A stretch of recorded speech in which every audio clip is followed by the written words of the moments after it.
What's going on, everyone? It's wine o'clock. I'm your host, Juleen, and this is what's going down in the PM. How's everyone doing today? I know I'm late, but don't come for me, y'all.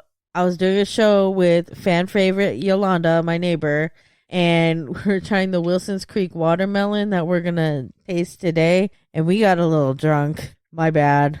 Needless to say, the sound was unusable. Yeah, so here's take two. So, I would like to just introduce to you today's wine. It's Wilson's Creek watermelon.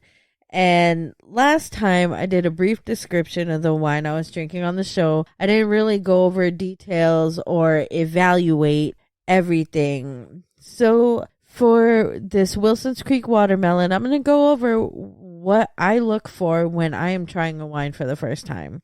So the first thing I look for is color. This is a red wine, a sparkling red wine, and the color is pinkish red. I checked the opacity, and it's a translucent, clear, no sediment, and then I'll swirl it for about 10 seconds to get rid of the alcohol taste, and then I'll give it a sniff. And then this one has a real fruity, floral hint of vanilla and cinnamon kind of smell, and that really kind of comes through to the taste. So in the first phase of the tasting, I tasted a well-balanced, not very dry, slightly acidic, very sweet wine. During the mid-palate or the evolution, you can have some hints of a fruity, cinnamon, earthy flavor. And then for the finish is basically the aftertaste. So for the finish, you get a long-lasting, like a flavor that sticks with you. Sweet aftertaste, and it's very light bodied, kind of the consistency of water. See, when you go to the wineries, the first thing they'll do is give you a menu, and then you can pick which wines you would like to taste, and that will be your first flight. The one I went to, you can get up to 4 flights of wine. So in between glasses, you would take a palate cleanser, which is, it's basically pretzels or a piece of bread. And that's to get the taste of the previous wine out of your mouth so you can get a real taste of the next wine. So, palate cleansers are great, and trying wine is wonderful. Just remember, please don't drink and drive. Call a ride, Uber, Lyft, even though I'm definitely anti-rideshare, but, I'm not anti getting home safe. So call an Uber, call a Lyft, call a friend, just don't drink and drive. This Wilson's Creek wine, truth be told, it's not very expensive. It's $16.59 at Vaughn's, and kind of one of my favorite wines. I've been drinking a lot of younger wines lately, but given a choice, I would choose an older wine. I love a full-bodied Merlot with low tannin levels. And, do you guys drink wine? What's your favorite wine? And tell me what you look for in a wine. Hit me up on Twitter or on Instagram. Our Instagram is at Mom is Always Right with a W. Our Twitter is It Go Down in the PM. And Facebook is Mom is Always Right with a right spelled with a W. Tell me what your wine preferences are. I'll pick a random listener and they can win a bottle of a wine of their choice. So what's been going on with you guys? I finally watched the show Framing Britney Spears. It really upset me. This docuseries, I think what stands out is the fact that the parents did not protect their child. Jamie Spears literally said, "Oh, my baby's gonna get famous and buy me a car." It was as if he was planning on exploiting her the entire time. In the beginning of Britney's career, she appeared on Star Search, and this clip was just so creepy. So here it is right here, and you guys tell me what you think. I noticed last week you had the most adorable, pretty eyes. You have a boyfriend? No, sir. Why not? They're mean. boyfriends? You mean all boys are mean? I'm not mean. How about me? Well, it depends. Of all things that she could be asked about, because what else could we possibly talk to a woman or a girl about? There's so much more to her that everybody's missing. That's so creepy. Could have been my child. Honestly, Ed McMahon would have got punched in the face. I can't even. He's such a creeper. And can you imagine if the male contestant would have won? He would have been telling the little kid, oh, I couldn't help but notice last time you were on, you had the prettiest eyes. Do you have a boyfriend? And that would have been problematic. That just goes to show you that there is a double standard with what is okay to say to young women and what is okay to say to young men. Whatever made him feel like it was okay as an old ass man to come to a little girl. She couldn't have been more than 8 or 9 on Star Search and ask her, do you have a boyfriend? But what's even creepier is the fact that he says, well, can I be your boyfriend? Ed McMahon, you're canceled. Canceled.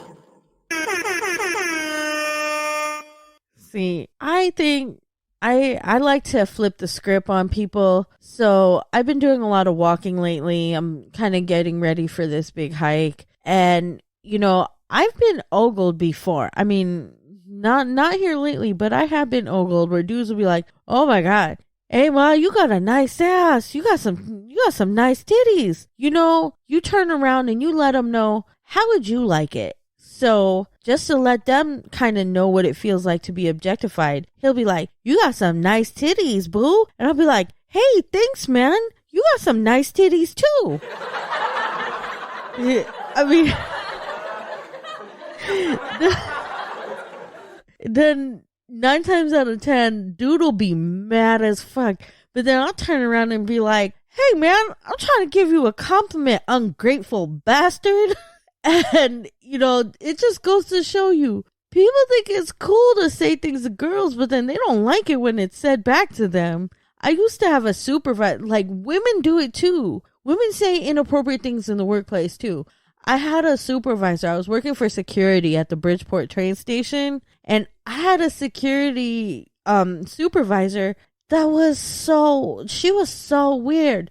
Like, she would always see me checking in, signing out my radio and the keys in my little deggy wand that you hit the little beep points in, and it tells people that I've been doing my rounds like I'm supposed to do. And as I'm signing, she'd be like, Moreno, come here. And I'll be like, what do you want? Look at this dress. How's this look? Do you think my ass looks fat in this? Do you think this looks good on me? I'm trying to look sexy tonight. And I'm over here like, I'm just trying to get my shit and get on shift. Like, can we not do this? But she kept on, and I was so uncomfortable. So finally I told her, I was like, I noticed she had a 5 o'clock shadow. Like, she had an electric razor that she'd shave with at her desk in the middle of the day. So one day she called me over. I'm signing out my stuff, and she's like, Moreno, come here. Yo, check this out. I saw this over at I saw this at a certain popular store that I'm not gonna say, and it barely covered anything. And if I'm being honest, it really didn't look great on her. But she says,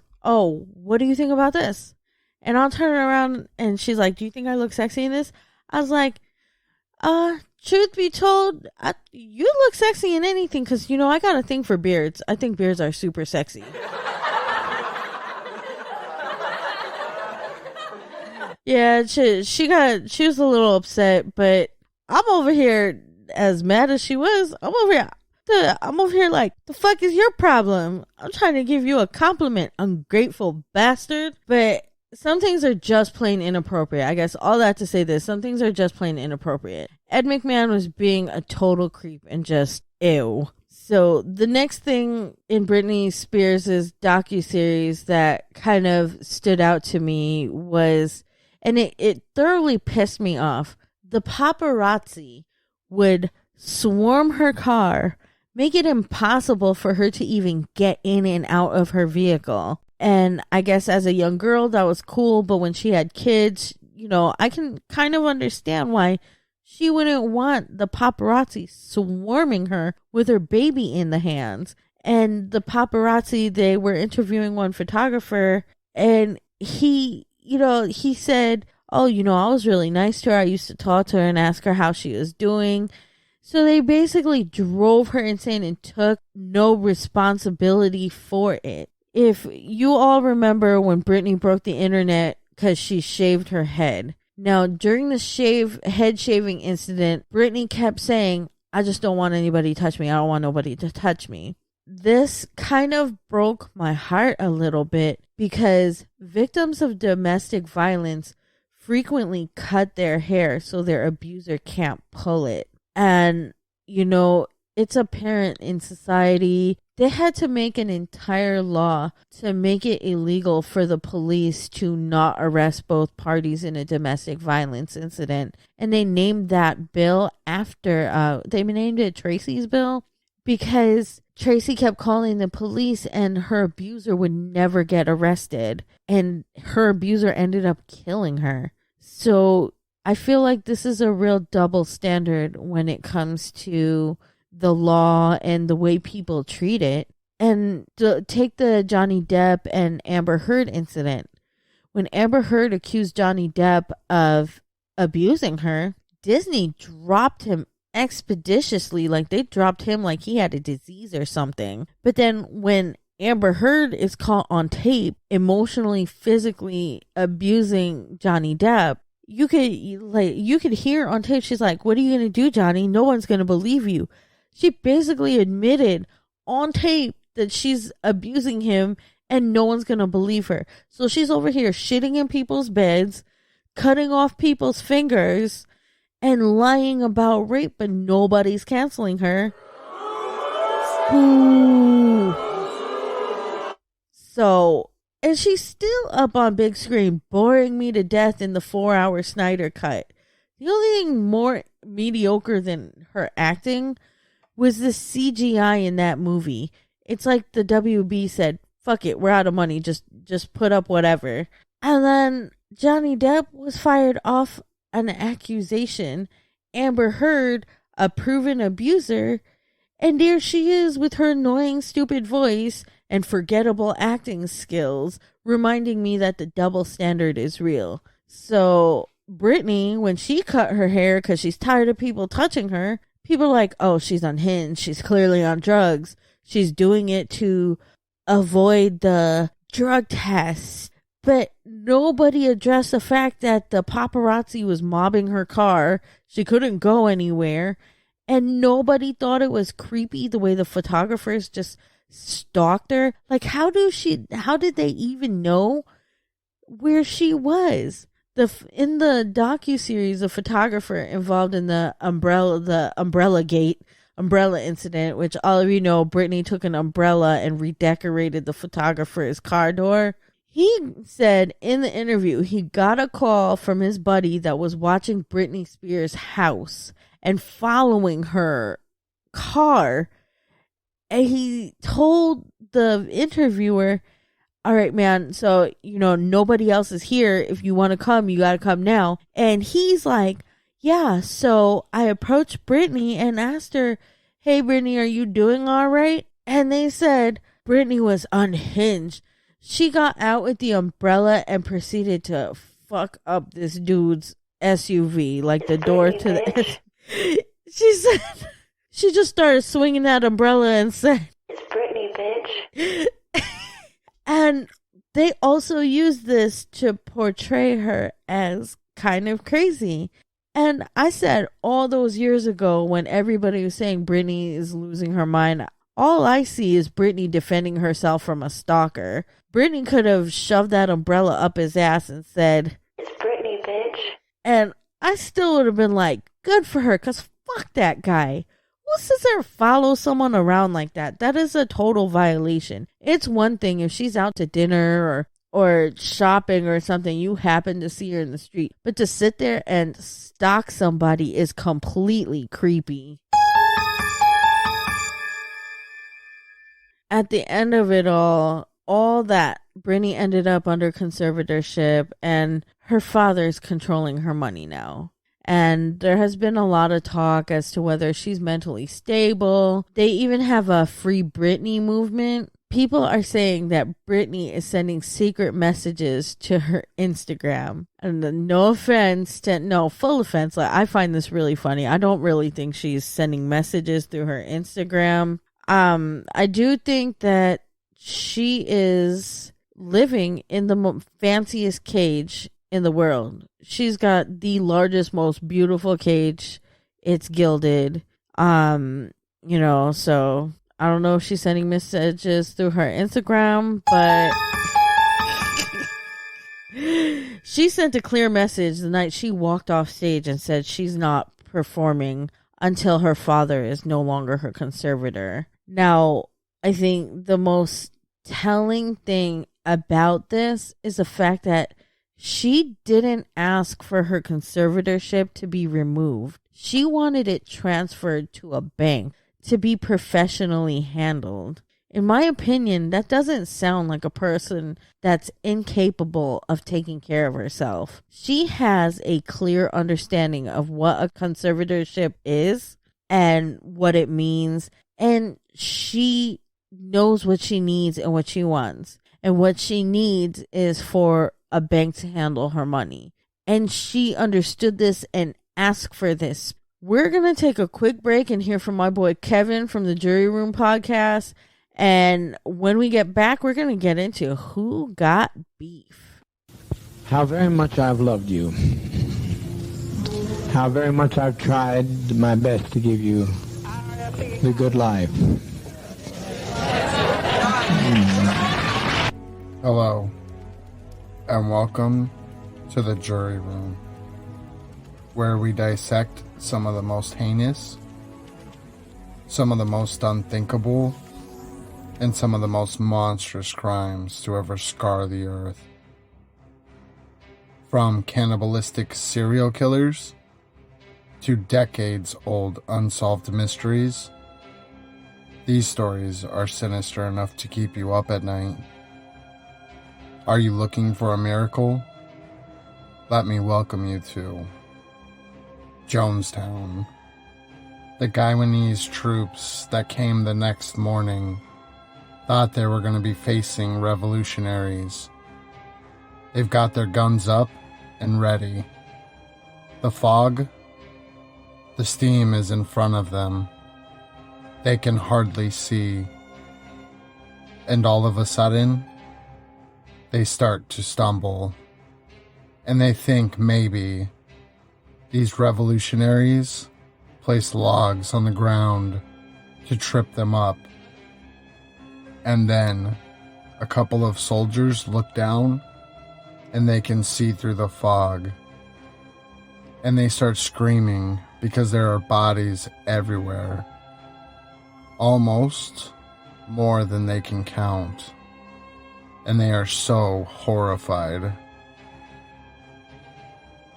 That's Jeff Gwynne, author of The Road to Jonestown. Join us on the Jury Room when we dive into Jim Jones and the Jonestown Massacre that left over 900 Americans dead in a jungle in South America. Why did these people follow Jones? Could something like this, something this heinous, this grotesque, this tragic, ever happen to us? Find out on March 28th, 2021. Don't forget to subscribe, like, and leave a review. Turn on all your notifications to know what's happening with the Jury Room. Remember, stay safe, and thanks for listening. If we can't live in peace, then let's die in peace.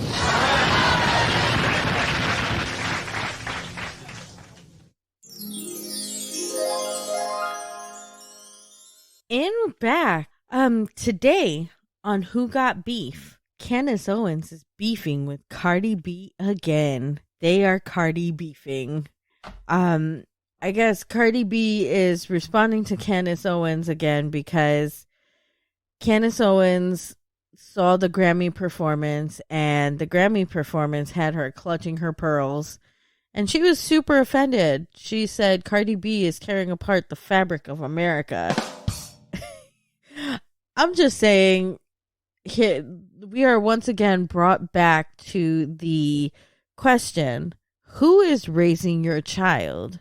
Because I know my kids didn't watch the Grammys. I knew Cardi B was performing. I know Cardi B's music is not for children, so my children did not watch that performance. So, but according to Candace Owens, Cardi B is trying to corrupt and tear apart America and good old-fashioned American values because her Grammy performance was risque. Apparently, it was offensive and sexual because, the song WAP did not tell us that performing, this is Cardi's style, and it was going to be risque.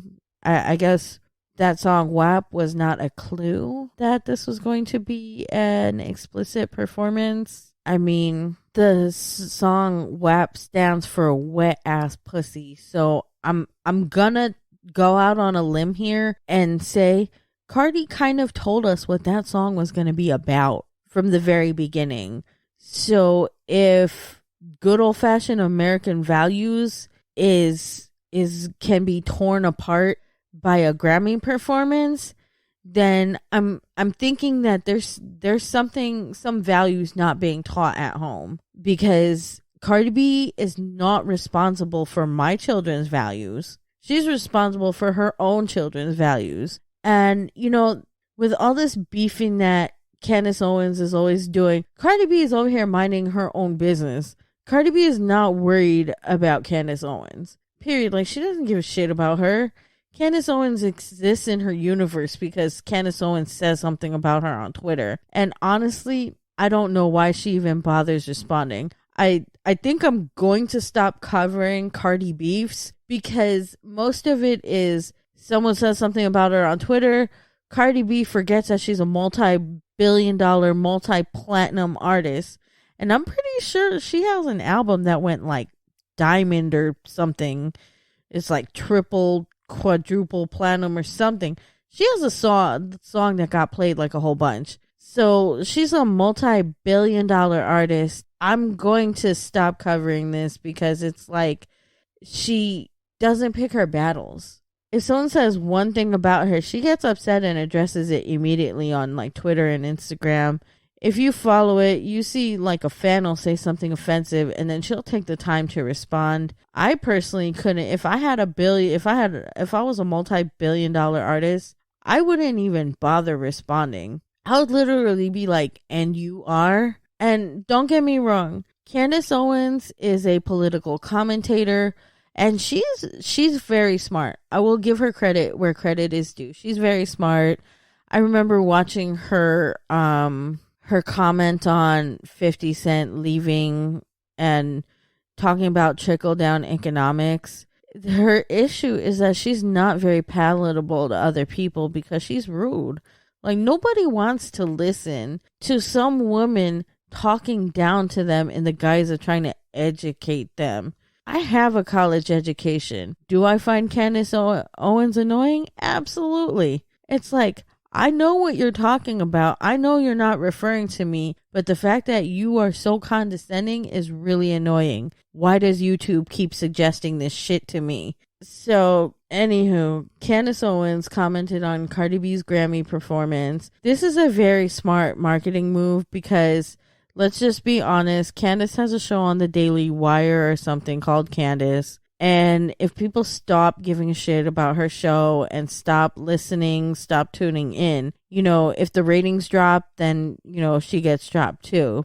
Cardi B, if Cardi B gets angry at Candace Owens and says something about her to her, like, millions of fans, her fans are going to be like, oh, what the hell is Cardi B talking about? Let me go see what video she's referring to.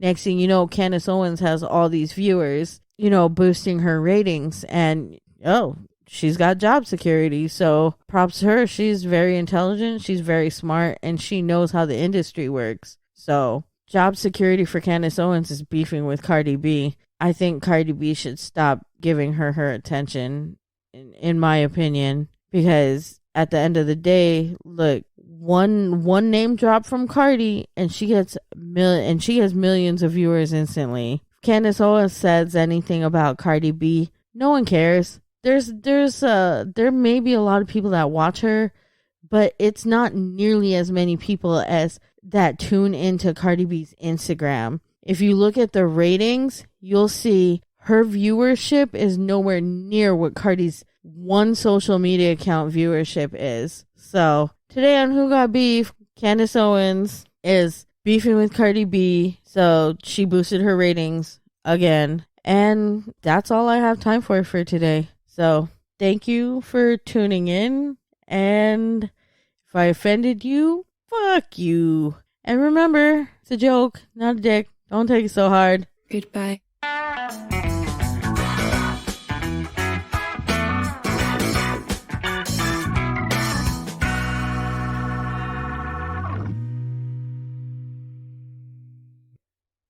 So that's it for Who Got Beef. It's just, Candace Owens been Candace Owens again. But that's all the time we have for today.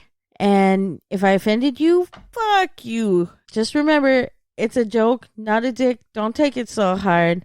And that's what went down in the PM. Goodbye.